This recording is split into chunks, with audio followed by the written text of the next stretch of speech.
Sir ढूंढेंगे। बोले एक काम करना, अब की बार तुम स्वर्ग में जाना, वहां पर कुछ अपना छोड़ के आ जाना, फिर लेने जाना, पता चल जाएगा। इस बार दशरथ जी स्वर्ग में गए, इंद्र ने इंद्रासन दिया, बैठे राजा दशरथ जी वहां पर अपनी छोटी सी कटार छोड़ के आ गए। कटार, वह कटार छोड़ के आ गए। दशरथ जी दरवाजे तक पहुंचे, जब तक इंद्र ने सिंहासन धुलवाना प्रारंभ कर दिया। कटार लेने से वहीं पहुंचे, सिंहासन धुल रहा था। दशरथ जी मान गए, बोले हाँ सच बोला नारद जी ने। तो क्या हुआ? तब इंद्र से दशरथ जी ने पूछा, महाराज इंद्र, देवराज इंद्र, ये बताइए आप मेरे जाने के बाद सिंहासन को क्यों धुलवाते हैं? तो इंद्र ने कहा, महाराज आप निर्वंशी राजा हैं, आपके कोई संतान नहीं है, निसंतान राजा है, इसलिए मेरा सिंहासन अपवित्र हो जाता है, इसलिए हम आपका सिंहासन धो देते हैं। राजा दशरथ जी को उस दिन बहुत बुरा लगा। बाबा तुलसीदास जी ने रामचरितमानस में सुंदर चौपाई लिखी।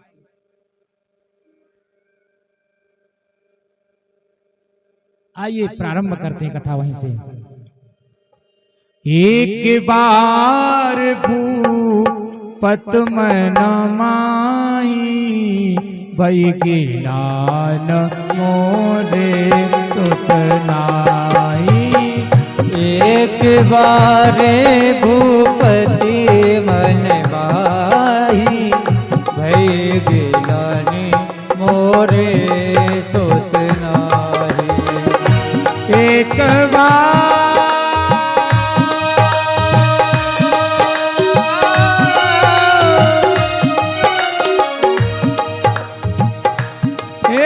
बार भूपत मन माही, भई ज्ञानी मोरे सुत नाही। एक बार भूपति मन माही, भई ज्ञानी मोरे सुत नाही। राजा दशरथ जी को अब ज्ञानी हुई। यहाँ ये चौपाई फिट बैठती है बिल्कुल कि बताओ हम निर्वंशी राजा हैं, हमारे यहाँ कोई संतान नहीं है। तो आज दशरथ जी गुरु जी के पास गए हैं। बाबा तुलसीदास जी लिखते हैं, गुरु ग्रहे गयो हो, गुरु ग्रह गयो तुरत महिपाला। गुरु ग्रह गया हो तुरत महिपाला। गुरु ग्रह गयहु तुरत महिपाला। गुरु ग्रह गया हो तुरत महिपाला। चरण लागी कर विनय विशाला। चरण लागी कर विनय विशाला। विनय विशाला।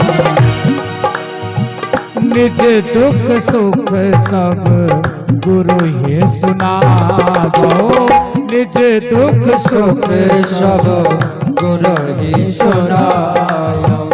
कहे वसिक बहु विद समझावो। कहे वसिक बहु विद समझायो। गुरु जी से कहते, गुरु जी बताओ हमारे 4 पन बीत गए, चौथे पन में भी हम आ गए, बाल सफेद हो गए, हमारे कोई संतान नहीं। महाराज ऐसा उपाय करो जिससे संतान हो जाए। गुरु जी कहते हैं, दशरथ जी आप चिंता नहीं करो, ठाकुर जी की कृपा होगी, तुम्हारे यहाँ एक नहीं 4 संतान होगी। कितनी हो? धरा हो धी,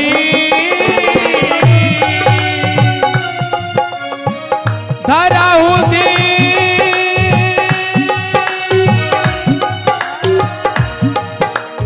ओ धरा हो धीर हुई है सुत चारी।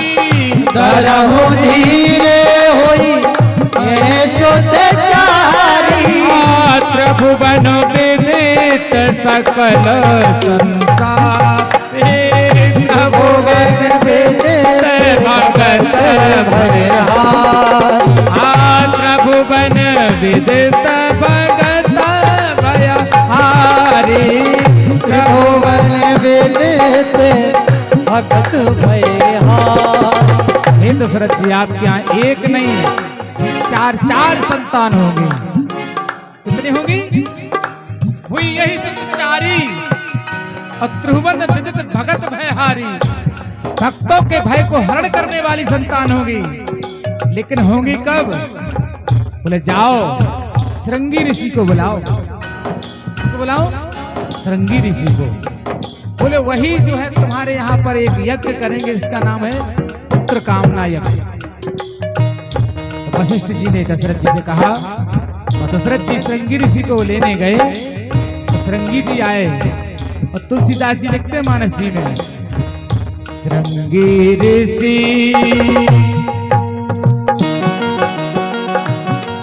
हो श्रृंगी ऋषि वशिष्ठ बोला बाबा। ओ श्रृंगी ऋषि वशिष्ठ बोला पुत्र का मैं सुगयज्ञ करा। श्रृंगी ऋषि श्रृंगी ऋषि श्रृंगी ऋषि वशिष्ठ बोला पुत्र का मैं सुबह जग करा। वशिष्ठ जी ने श्रृंगी ऋषि को बुलाया, यज्ञ करवाया। अच्छा, पहले के यज्ञ कैसे होते थे? पहले के यज्ञ ऐसे होते थे कि राजा दूर बैठते थे और ऋषि मुनि यज्ञ करते थे। और अब के यज्ञ ऐसे हैं कि नाक छबाएं मोड़ी मोड़ा होते, उसने कहे बेटा आहुति दे लो। ऐसे ही होते आजकल के। आओ बेटा तुम और दे लो आहुति। हम बाई हरे वही साड़ी के पल्लू से मोड़ी मोड़ी कोई नाक को छतावे, हाथ तक ना धोए और करें स्वाहा। ऐसे यज्ञ होता आज के। लेकिन नहीं, पहले यज्ञ कैसे थे? ओ भगत सहित मुनि आहुति दीने। भगत सहित मुनि आहुति दीने। भगवान पुत्रष्ट यज्ञ करवा रहे हैं ऋषि ने। आहुति राजा नहीं दे रहे हैं। राजा तो हाथ जोड़े बैठे हैं, रानियां हाथ जोड़े बैठी हैं और हमारे ऋषि मुनि आहुति दे रहे हैं। श्रृंगी ऋषि कैसे? ओम प्रजापतये स्वाहा स्वाहा इदं प्रजापतये नमः। ओम अग्ने स्वाहा इदं अग्ने नमः। ओम भू स्वाहा इदं अग्ने नमः। इस प्रकार आहुतियां चल रही हैं। भगत सहित मुनि आहुति दीने। भगत सहित भगत सहित भगत सहित आहुति दीने। भगत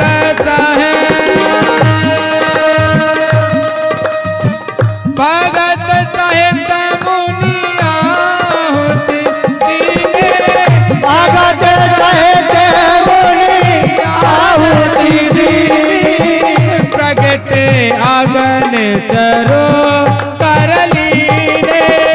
प्रगटे अगन चरो प्रगटे अगन चरो। बोल अग्निदेव भगवान की जय हो। ऋषि मुनियों ने आहुति दी, अग्निदेव प्रकट हुए और प्रकट होकर के वो खीर चरु किसको दी? वशिष्ठ जी को। और वशिष्ठ जी ने किसको दी? वशिष्ठ जी ने राजा दशरथ जी को प्रदान की। और दशरथ जी ने किसको वो खीर दी? बोले दशरथ जी ने दी वो खीर किसको? अपनी रानियों को। उस खीर के 2 हिस्सा किए। एक हिस्सा कौशल्या को दिया, एक हिस्सा कैकेयी को दिया। सुमित्रा बची थी तो कौशल्या ने अपना उस खीर का आधा हिस्सा किया, वो भी सुमित्रा को दिया। और कैकेयी ने भी अपने खीर का आधा हिस्सा किया, वो भी सुमित्रा को दिया। सुमित्रा जी धन्य हो गई और संकल्प लेती हैं कि हे कौशल्या, हे कैकेयी, आज हमने खीर के इस प्रसाद के 2 हिस्से पाए हैं। अरे आप तो एक एक पुत्र को जन्म दोगी, लेकिन ये सुमित्रा संकल्प लेती है, वचन लेती है, मैं 2 पुत्रों को जन्म दूंगी। वाह, कितने सुंदर विचार है। बोले मेरे 2 पुत्र होंगे, लेकिन हे इस कौशल्या दीदी, एक पुत्र तेरे पुत्र की सेवा में रहेगा, और हे कैकेयी दीदी, एक पुत्र तेरे पुत्र की सेवा में रहेगा। तो कौशल्या के पुत्र कौन कहलाए? राम। और राम की सेवा में कौन रहे? लक्ष्मण। कैकेयी के पुत्र कहलाए भरत। भरत की सेवा में कौन रहे? शत्रुघ्न। ये है भारत की नारी, त्याग की मूर्ति। यहां जब सुंदर उस खीर को पाया, रानियां गर्भवती हो जाती है, और वह समय आ जाता है। कौन सा? चैत्र का महीना। गोस्वामी जी कहते हैं, नौमी तिथि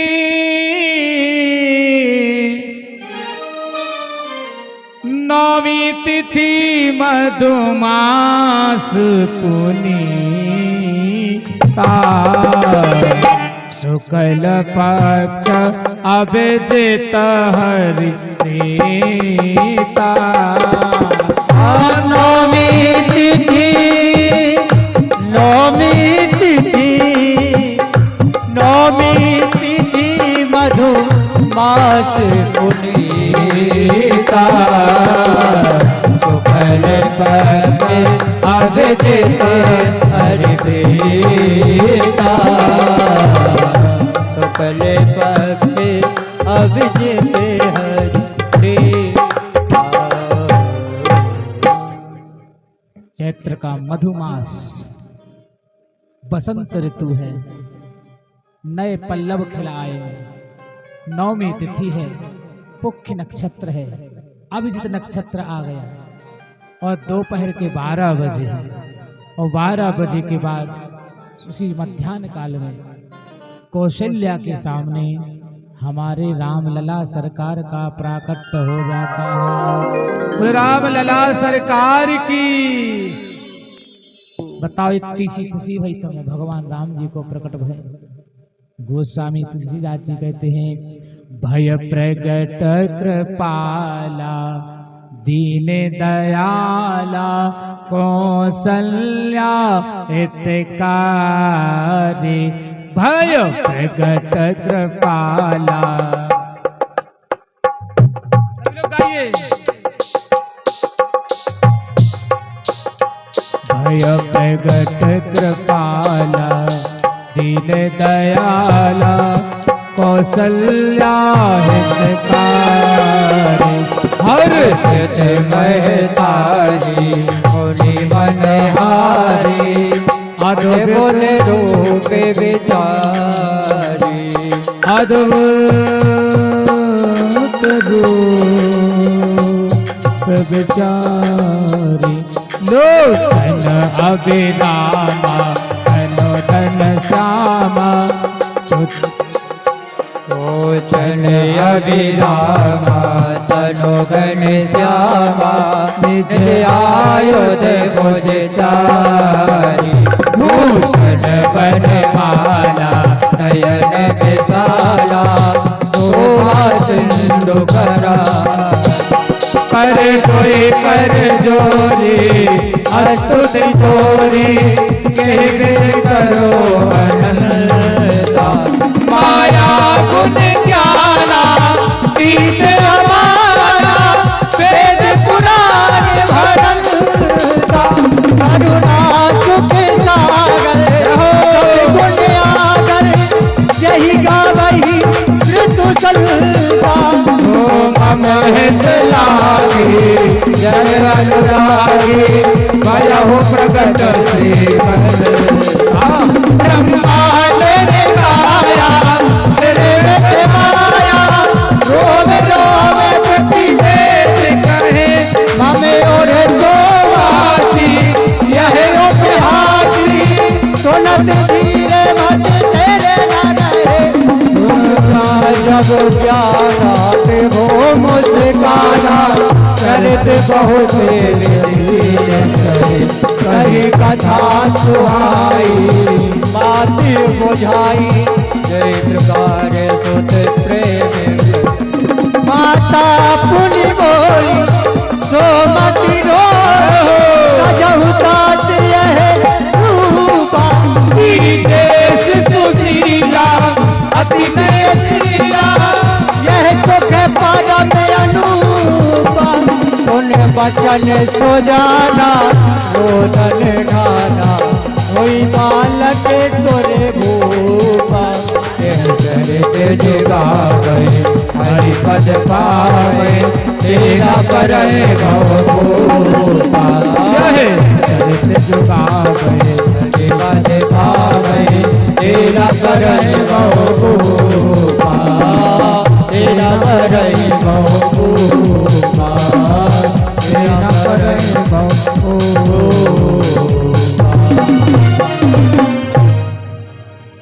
ठाकुर जी ने जब कौशल्या जी के समक्ष चतुर्भुज रूपधारी रूप दिखाया तो माता कौशल्या कहती हैं कि प्रभु आप हमारे यहाँ बाल रूप में आइए, ये क्या रूप बनाया।